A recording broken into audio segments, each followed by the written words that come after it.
Very good morning to all the students of BSc Honors Part 2, Lecture 4, Lecture 3 of your Paper 4, जिसका कि नाम है spherical astronomy. में हम आज कुछ डेफिनेशन समझेंगे और कुछ इम्पॉर्टेंट कंसेप्ट समझेंगे। देखिए, सबसे पहला जो टाइटल हमको दिख रहा है जिसको कि हमें समझना है, दैट इज़ स्फेरिकल ट्राइंगल। एक स्फेरिकल ट्राइंगल किसे कहते हैं? तो देखिए, अगर मैं आपके सामने एक क्वेश्चन रखूं कि एक ट्राइंगल किसे कहते हैं, या और स्पेसिफिकली पूछूं कि एक प्लेन ट्राइंगल किसे कहते हैं, वेन एवर आई से देयर इज़ अ ट्राइंगल, अब तक मैं जिसको मैं ट्राइंगल कहता आया हूँ वो एक प्लेन ट्राइंगल ही होता है। Now what is the meaning of plane triangle? Plane triangle is that closed shape which is bounded by 3 line segments। और इसको और हम ढंग से कहें कि अगर एक प्लेन में 3 पॉइंट्स चूज किए जाएं सच दैट कि ये तीनों पॉइंट्स एक ही रेखा पर स्थित नहीं हो, अर्थात इन तीनों से ये तीनों कोलिनियर नहीं हो, अर्थात इन तीनों से एक स्ट्रेट लाइन पास नहीं हो रही है, तब इन 3 में से 2-2 पॉइंट्स को अगर मैं लाइन सेगमेंट से ज्वाइन कर दूं, ये देखिए मैं लाइन सेगमेंट से ज्वाइन कर रहा हूँ उनको 2-2 को। मान लीजिए ये पॉइंट्स के नाम ए बी सी हैं, तो मैंने ए को बी से ज्वाइन कर दिया, बी को सी से और सी को ए से, लाइन सेगमेंट से। तो इस तरह से जो ये क्लोज शेप बन रही है ये कहलाती है ट्राइंगल, या इसको हम कहते हैं प्लेन ट्राइंगल। ये तो बात हुई प्लेन ट्राइंगल की। अब हमें यहाँ पर नया शब्द क्या समझना है या नई परिभाषा क्या समझनी है, वो है स्फेरिकल ट्राइंगल। तो my dear friends, spherical triangle is different from plane triangle, क्योंकि प्लेन ट्राइंगल तो एक प्लेन में बनता है, जबकि एक स्फेरिकल ट्राइंगल एक स्फीयर पे बनता है। यहाँ पर वर्ड कौन सा स्फेरिकल में आ रहा है? स्फीयर। ठीक है, तो देखिए आप कैसे बनता है। वैसे तो ऊपर डेफिनेशन लिखी है, पर मैं आपको इसको पहले थोड़ा सा स्टेप बाय स्टेप क्लियर कर रहा हूँ। मान लीजिए कि मेरे पास एक स्फीयर है, तो देखिए जब भी मैं कहता हूँ स्फीयर, लेकिन बनाता मैं सर्किल हूँ, तो आपको ये समझ जाना चाहिए कि आपको यहाँ पर एक स्फीयर विजुलाइज करना है, यानी दिमाग में एक गोले को लेके आना है। ठीक है, अब मैंने आपको कहा कि इस स्फीयर पर मैंने 2 पॉइंट्स चिन्हित कर लिए, मार्क कर लिए इसकी सरफेस पर। अब आप याद कीजिए, हमने फर्स्ट लेक्चर में पढ़ा था कि किसी भी स्फीयर पर अगर 2 पॉइंट्स कोई से भी ऐसे लिए जाएं कि उनको मिलाने वाली कॉर्ड, ध्यान से समझना, उनको मिलाने वाली कॉर्ड स्फीयर के सेंटर से पास नहीं हो, तब उन दोनों पॉइंट से एक यूनिक ग्रेट सर्किल गुजरता है। ये मैंने आपको बहुत बार बार जोर दे के समझाया है। तो देखिए आप, अगर मैं आपको बोलूँ ये जो 2 पॉइंट्स हैं इनसे एक यूनिक, जैसे मान लीजिए इन पॉइंट्स के नाम मैंने रख देता हूँ ए और बी, तो इनसे एक यूनिक ग्रेट सर्किल मुझे पास करवाना है, तो वो यूनिक ग्रेट सर्किल हो जाएगा। देखिए ये कैसे पास होता है ये मैं आपको पहले ढंग से एक्सप्लेन कर चुका हूँ, इसलिए मैं इसकी वापस डीप में नहीं जा रहा हूँ। इस ग्रेट सर्किल की क्या खासियत होती है कि इस ग्रेट सर्किल का सेंटर और स्फीयर का सेंटर सेम होते हैं, और तो और इस ग्रेट सर्किल की रेडियस और स्फीयर की रेडियस भी सेम होती है। अब आपने ध्यान से एक बात नोट की होगी कि ये जो ग्रेट सर्किल मैंने बनाया, ये सर्किल है, रिमेंबर, इसमें ए से बी तक एक आर्क बनाया मैंने। पहले मैं ए से स्टार्ट हुआ, तो मैं कहूँगा साहब यहाँ से लेकर यहाँ तक जो लेंथ है, इसको मैं डिफरेंट कलर से मार्क कर देता हूँ। मान लीजिए देखिए ये ए से बी तक जाने वाला ये जो आर्क है, ये ए से बी तक जाने वाला शॉर्टर आर्क है। शॉर्टर मतलब छोटा, तो नेचुरली एक बड़ा आर्क भी है। देखिए अब वो बड़ा आर्क कौन सा है? ए से बी तक, मैं अभी ए से बी तक गया राइट वार्ड्स, यानी ए से चलता हुआ बी तक पहुंचा, दाएं घूमते हुए। लेकिन अगर मैं ए से चलकर बी तक बाएं घूमते हुए पहुंचूं, ऐसे देखिए येलो कलर से बना रहा हूं मैं, तो ये बनेगा ए से बी तक बनने वाला लॉन्गर आर्क, बड़ा आर्क। ठीक है, तो बात समझ में आ गई आपको? एक तो है शॉर्टर आर्क और एक है लॉन्गर आर्क। तो ये जो काम मैंने अभी किया, कौन सा काम? स्फीयर पर 2 पॉइंट्स चिन्हित करके इनसे पास होने वाला ग्रेट सर्किल बनाया, और फिर उस ग्रेट सर्किल पर उन दोनों पॉइंट्स से गुजरने वाले शॉर्टर और लॉन्गर आर्क को समझा। ये काम मुझे करना है ऊपर एक स्फेरिकल ट्राइंगल को समझने के लिए। देखिए अब यहाँ पर इस डायग्राम में ये एक स्फीयर है। इस स्फीयर पर 3 पॉइंट्स हमने चूज कर रखे हैं, ए, बी और C. There are 3 points A, B, C on a sphere. अब मैंने 2-2 पॉइंट्स लेकर उनसे पास होने वाले ग्रेट सर्किल यहाँ बना रखे। जैसे आप देखिए ध्यान से, पहले मैं रेड कलर का यूज़ करते हुए बी और सी से पास होने वाला ग्रेट सर्किल बनाता हूँ। ये देखिए, ये बन गया है ना, ये स्फीयर का सेंटर है और यही ग्रेट सर्किल का सेंटर है। अब मैं क्या करता हूँ, बी और सी से ये जो ग्रेट सर्किल बनाया, इस ग्रेट सर्किल पर बी और सी को ज्वाइन करने वाला शॉर्टर आर्क तो रेड कलर में बनाए रखता हूँ, बाकी को मिटा देता हूँ। मतलब इधर देखिए आप, क्योंकि मुझे इन दोनों पॉइंट से जाने वाले ग्रेट सर्किल के शॉर्टर आर्क से मतलब है, ये शॉर्टर आर्क बन गया। इसी प्रकार मैंने ए और सी से जाने वाला जो ग्रेट सर्किल आपको दिख रहा है डायग्राम में, है ना, इसका शॉर्टर आर्क ले लिया मैंने, ये रहा। और इसी प्रकार मैंने ए और बी से जाने वाला जो ग्रेट सर्किल है उसका शॉर्टर आर्क ले लिया। तो ये तीनों आर्क मैंने रेस्पेक्टिवली रेड, ग्रीन और येलो कलर से मार्क कर दिए। तो इस प्रकार मैंने 3 पॉइंट्स को चुनकर 2-2 पॉइंट्स को ज्वाइन किया। किससे? आर्क से। कौन से arcs? By the shorter arc of the great circles passing through them. तो इस प्रकार से जो आकृति बनी ये कहलाती है, इसको हम बोलेंगे spherical triangle ABC. S triangle मतलब यहाँ जगह कम है, स्फेरिकल ट्राइंगल एबीसी मतलब प्लेन ट्राइंगल और स्फेरिकल ट्राइंगल में क्या फ़र्क है? प्लेन ट्राइंगल 3 रेखाओं से बनता था, स्फेरिकल ट्राइंगल 3 आर्क्स से बनता है, ग्रेट सर्किल आर्क्स, रिमेंबर, और वो भी कौन से? शॉर्टर। तो ये यहाँ पर देखिए पूरी परिभाषा लिखी है। इसको अगर आपको मैंने को समझा दिया है और आपको इसको लर्न करना है। इसके बाद आप देखिए, अब हम कुछ इंपॉर्टेंट नोट्स पे आते हैं। यहाँ 3 नोट आपको लिखे हुए दिख रहे हैं, इसमें से हम फर्स्ट 2 नोट को अभी समझ रहे हैं। थर्ड वाला नोट हम बाद के लिए स्किप कर रहे हैं, बाद में इसको समझेंगे, हालांकि ये बहुत इंपॉर्टेंट है थर्ड वाला। तो देखिए नंबर 1 में हम क्या कह रहे हैं कि only one spherical triangle is formed, मतलब बनता है किनसे? द 3 गिवन पॉइंट से, A B C on a sphere.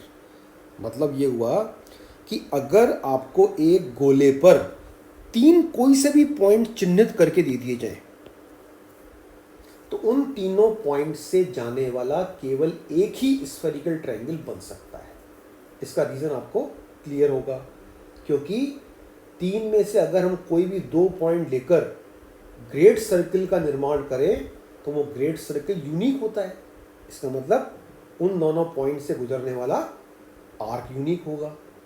तो जब इसी तरह तीनों आर्क यूनिक हो गए तो हमारा स्फेरिकल ट्राइंगल भी यूनिक होगा, है ना। इसलिए हम कह रहे हैं ओनली वन। फिर नंबर 2 पॉइंट्स पे आ जाइए, ये बहुत इंपॉर्टेंट पॉइंट है, इसको आप रीड करिए। ये कह रहा है साहब कि जो आपका ट्राइंगल है ना, इस ट्राइंगल की कोई भी एक भुजा, साइड, देखिए हम कह इसको साइड रहे, पर आपको याद रखना है कि स्फेरिकल ट्राइंगल की साइड स्ट्रेट लाइन नहीं होती बल्कि ग्रेट सर्किल आर्क होता है। तो किसी भी स्फेरिकल ट्राइंगल की कोई भी साइड जो होती है उसकी लेंथ पाई से कम होती है, लेस देन पाई। यहाँ पर देखिए हम क्या लिख रहे हैं, each is less than 2 right angles मतलब पाई। तो बताइए क्या लॉजिक है इसका। इसका लॉजिक ये है, देखिए आप इस डायग्राम में देखिए, मैंने आपको क्या कहा कि हमको यहाँ, जैसे आप यहाँ पर आपको इस डायग्राम में एक ग्रेड सर्कल बना हुआ दिख रहा है 2 पॉइंट से पास होने वाला। तो हमने कौन से वाले ए और बी से गुजरने वाले कौन से वाले आर्क से मतलब है, शॉर्टर वाले से। मतलब अगर मैं यहाँ पर ए और बी के आर्क की बात करूँ तो आपको यही वाला आर्क समझना है, ए से बी से। वो जो अभी मैंने मिटाया उस आर्क को नहीं समझना है। तो आप बताइए क्या मैं कह सकता हूँ कि इसकी लेंथ पाई से कम होगी? बिल्कुल होगी, 100% होगी साहब। Length of arc A B is definitely less than pi, क्योंकि ये जो है ना साहब आर्क, ये शॉर्टर आर्क है, यानी कि ये एक सेमी सर्किल से कम है। एक शॉर्टर है, एक लॉन्गर है, तो एक सेमी सर्किल से बड़ा है, एक सेमी सर्किल से छोटा है, इसलिए इसकी लेंथ पाई से कम होगी। This is the reason behind note 2। Now we come to the note 3। Okay, देखिए आप नोट 3 में हम एक इंपॉर्टेंट डेफिनेशन को लर्न करने जा रहे हैं। नोट 3 जैसा मैंने आपको कहा, इसको मैं आपको नेक्स्ट वीडियोस में एक्सप्लेन करूंगा। तो देखिए आप नोट 3 क्या कहता है। नोट 3 ये कहता है, हमको एक डेफिनेशन इसमें समझाता है। ये बहुत इंपॉर्टेंट डेफिनेशन है साहब, है सरल। इंपॉर्टेंट क्यों कह रहा हूँ मैं? क्योंकि साहब ये लगभग हर साल, हर एक साल छोड़कर आपके एग्जामों में पूछी जाती है कि सेकेंडरीज की परिभाषा दो, है ना। अब यहाँ सेकेंडरीज का वर्ड बिल्कुल नया है आपके लिए, समझने का है। देखिए आप, तो देखिए आप सेकेंडरी शब्द को जब हम समझते हैं ना साहब, तो आपके दिमाग में सबसे पहले एक स्फीयर आना चाहिए और उस स्फीयर पे बना हुआ एक ग्रेड सर्किल आना चाहिए। तो देखिए आप, ये रहा स्फीयर, है ना, स्फीयर।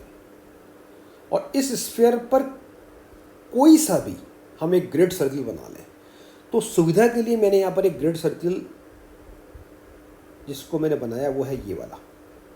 सुविधा के लिए क्यों बोल रहा हूँ? क्योंकि ये ग्रेड सर्किल आपको दिख रहा है सीधा मतलब हॉरिजॉन्टल दिख रहा है, पर ज़रूरी नहीं है कि हॉरिजॉन्टल हो, ये it can be any grade circle. समझने के लिए स्टार्टिंग में हम इसको ऐसा ले रहे हैं। ये ओ कौन है साहब? O is the centre of the sphere as well as it is centre of the great circle. अब मैंने आपको लेक्चर 2 में क्या बता रखा है कि कोई भी सर्किल जो एक स्फीयर में बना हुआ है, चाहे वो ग्रेट है चाहे वो स्मॉल है, उसके 2 पोल्स होते हैं, ठीक है। तो देखिए आप इस ग्रेड सर्किल पे, या हमने समझने के लिए इसको हमने एक नंबर डाल रखा है 1 नंबर। अब इसके पोल्स कौन है साहब? किसी भी ग्रेड सर्किल और स्मॉल सर्किल के 2 पोल्स होते हैं। तो देखिए एन और एस जो है ना वो इसके पोल्स हैं। मतलब अब तक हमने क्या बात की, हमने एक स्फीयर लिया, इस पर हमने ग्रेड सर्किल बनाया, इसके हमने 2 पोल्स चिन्हित कर लिए। अब हम उन दोनों पोल्स से पास होने वाले दूसरे ग्रेड सर्किल की बात करना चाहते हैं। यानी मैं आपसे क्वेश्चन पूछता हूं कि क्या ऐसे कोई ग्रेड सर्किल हैं जो एन और एस से पास होते हैं? तो आपको एक्चुअली यहाँ सोचना क्या है कि साहब किसी भी स्फीयर पर 2 पॉइंट से पास होने वाला कोई ना कोई ग्रेड सर्किल तो होता ही है। या तो एक होगा यूनिक या इनफाइनाइट होंगे। ये कैसे पता पड़ता है साहब? ये भी मैं आपको लेक्चर 1 में समझा चुका हूँ कि अगर वो दोनों पॉइंट्स जिनसे ग्रेड सर्किल पास करवाना है, अगर उनसे गुजरने वाली कॉर्ड स्फीयर की डायमीटर है, तब तो उनसे गुजरने वाले इनफाइनाइट ग्रेड सर्किल होंगे। तो यहाँ पर अब मैं आपसे सवाल पूछता हूँ साहब कि क्या एन और एस को अगर हमने एक रेखा से मिला दें, वो रेखा बनी हुई देखिए आप चित्र में डॉट डॉट डॉट, क्या वो सेंटर से पास हो रही है? तो अब एक्चुअली सिंपल सा क्वेश्चन ये है कि क्या एन एस लाइन स्फीयर का डायमीटर है? तो इसका आंसर यस है कि नो है? तो आप कहोगे यस, क्योंकि एन एस लाइन ओ से पास हो रही है, तो ये डायमीटर है। तो अब आपको करना क्या है? अब आपको एन से लेकर एस तक गुजरने वाले ग्रेड सर्किल बनाने हैं। तो 2 ग्रेड सर्किल तो देखिए यहाँ बने हुए हैं। कैसे बने हुए हैं? मैंने एन से लेकर एस तक इस प्रकार देखिए एक आर्क बनाया, ये ग्रीन कलर चल रहा है मेरा। ये आर्क जब चलता गया एन से स्टार्ट हुआ और एस से गया, ये ग्रेड सर्किल आर्क है। तो इसने नंबर 1 ग्रेड सर्किल जो है ये वाला, इसको क्यू पर काटा। तो इसी प्रकार मैंने दूसरा ग्रेड सर्किल बनाया, इसको मैं येलो कलर से बता देता हूँ। देखो अभी ये रहा, इसने पहले वाले नंबर 1 ग्रेड सर्किल को पी पर काटा, ये पी पॉइंट है। इसी प्रकार आप कितने भी ग्रेड सर्किल यहाँ बना सकते हो। जैसे आप देखिए इधर ये ग्रेड सर्किल बना दिया मैंने। कोई भी ग्रेड सर्किल आर्क जो आप एन से एस तक, एन से लेकर एस तक बनाओगे, वो नंबर 1 ग्रेड सर्किल को तो कहीं ना कहीं काटेगा। जैसे हम किसी फल को काटते हैं ना सब फांकों में, तो ये कटता जा रहे हैं सब ये इस तरह से। तो इस प्रकार से ये जो सो मैनी ग्रेड सर्किल्स में बना रहा हूं, इन सबकी क्या कॉमन कैरेक्टरिस्टिक है, ये सबके सब एन और एस से पास हो गए। तो जैसे दो जो ग्रेड सर्किल अभी आपको दिख रहे हैं डायग्राम में, इनमें से इस वाले ग्रेड सर्किल का अगर हम नामांकन करना चाहें, यानी इनका नाम रखना चाहें, तो इसका नाम हो जाएगा एनपीएस। कैसे रखा मैंने इसका नाम, एन और एस इस पर है और पी भी इस पर है। कोई भी 3 पॉइंट से जो कि उस ग्रेड सर्किल पर है, उनकी हेल्प से आप उसका एक नाम रख सकते हैं। ऐसे ही जो ये वाला ग्रेड सर्किल है, ये देखिए ये वाला, इसका नाम हो गया एनक्यूएस। तो साहब ये जो ग्रेड सर्किल बन रहे हैं ना साहब, अच्छा ये आधे आधे बनाए हैं हमने, इनको आप पूरा कर सकते हो। जैसे आप इधर देखिए, अगर हम एनपीएस की बात करें तो ये एन से स्टार्ट हुआ, पी तक गया, फिर एस तक आया, और फिर आप इसको ऐसे रिवर्स करके वापस एन तक पहुंचा सकते हो। तो हमने तो केवल समझने के लिए इसको आधा आधा ही बनाया है। भाई ग्रेड सर्किल तो हमेशा पूरा ही होता है। तो ये जो ग्रेड सर्किल हमने अभी हमने बनाए, ये नंबर 1 ग्रेड सर्किल की सेकेंडरीज कहलाएंगी। ध्यान से समझना, मैं फिर से एक बार रिपीट कर रहा हूँ। ये जो 2 ग्रेड सर्किल बनाए, और इसी तरह से आप और भी मैंने आपको बना के बताए, जो सब के सब एन से स्टार्ट होंगे और एस तक जाएंगे, ये सब के सब क्या कहलाएंगे, these all are called secondaries to the great circle 1। क्योंकि एन और एस जो है वो 1 नामक ग्रेड सर्किल के पोल्स हैं। अब आप इसकी डेफिनेशन को पढ़ लीजिए, समझ में आ जाएगी।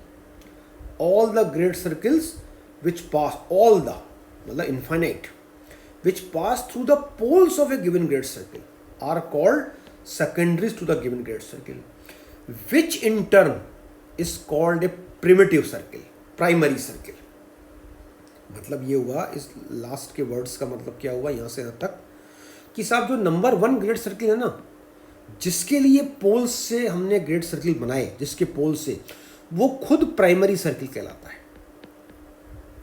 ये जो प्राइमरी, अगर आपने इंग्लिश में थोड़ा बहुत आप मतलब इंटरेस्ट रखते हैं तो आपको पता है प्राइमरी और सेकेंडरी एक दूसरे के अपोजिट होते हैं। प्राइमरी का अपोजिट सेकेंडरी है ना। तो ये प्राइमरी ग्रेड सर्किल हो गया सब, ये वाला जिसमें मैं अभी मार्क कर रहा हूँ, और जो ऊपर से एन और एस से होते हुए आ रहे हैं वो सब इसके सेकेंडरीज हो गए। तो ये है साहब आपकी एक इम्पॉर्टेंट डेफिनेशन। तो आई होप आपको ये लेक्चर आज का समझ में आया होगा। इसके बाद हम नेक्स्ट वीडियोस में 2 ग्रेड सर्किल के बीच में एंगल क्या होता है उसको समझेंगे, और भी इम्पॉर्टेंट डेफिनेशन हम स्फेरिकल एंगल से, इम्पॉर्टेंट प्रॉपर्टीज़ स्फेरिकल ट्राइंगल से रिलेटेड हम अंडरस्टैंड करेंगे। लेकिन मैं आपको फिर कह रहा हूँ कि आप ये जो फर्स्ट चैप्टर ना सब आपका, ये थोड़ा थियोरेटिकल है, क्योंकि इसमें आपको क्वेश्चंस नहीं मिलेंगे, केवल डेफिनेशंस, प्रॉपर्टीज़, और एग्जाम में यही पूछी जाती है। तो अगर आप इसको समझोगे नहीं तो आपके लिए इसको रटना मुश्किल हो जाएगा, है ना। क्योंकि हम अगर अल्टीमेटली तो देखो हम याद ही करेंगे, लर्न ही करेंगे, जिसको हम प्लेनली बोल सकते हैं रटना, लेकिन रटा जब ही जाएगा जब आपको ये बातें समझ में आई होंगी। तो आप यू प्लीज़ सीरियसली इस पेपर को पढ़ना स्टार्ट कर दीजिए, बुक ले लीजिए। नेक्स्ट लेक्चर में हम मिलते हैं। Thank you very much.